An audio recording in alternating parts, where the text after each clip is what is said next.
rapide, aussi rapide. Situé au confond du golfe de Guinée, le Cameroun est une vaste mosaïque de plus de 475 000 km² qui grouille de l'activité de ses 25 millions d'âmes.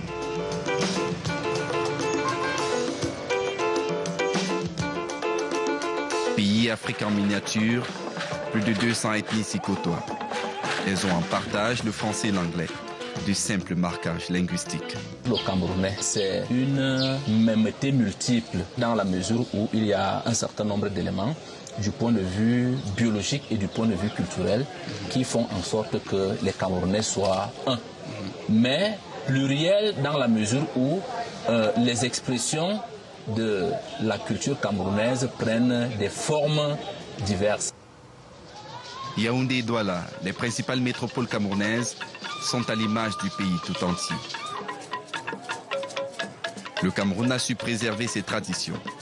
Les grandes chefferies gardent encore intactes les pans de l'histoire d'un peuple uni dans sa diversité.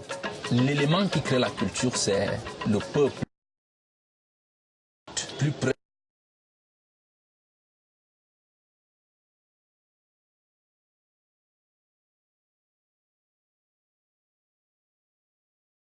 Un certain nombre de choses en commun.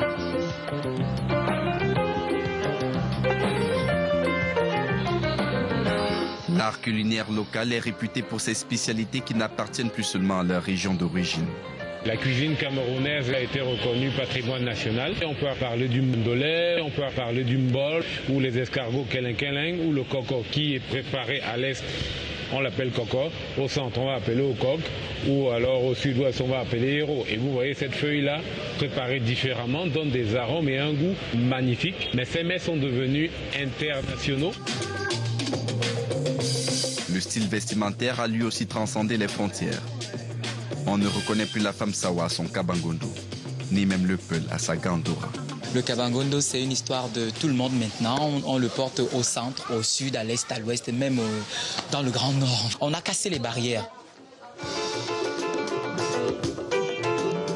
Il y a ici comme un Camerounian way of life. Il se manifeste par une joie de vivre.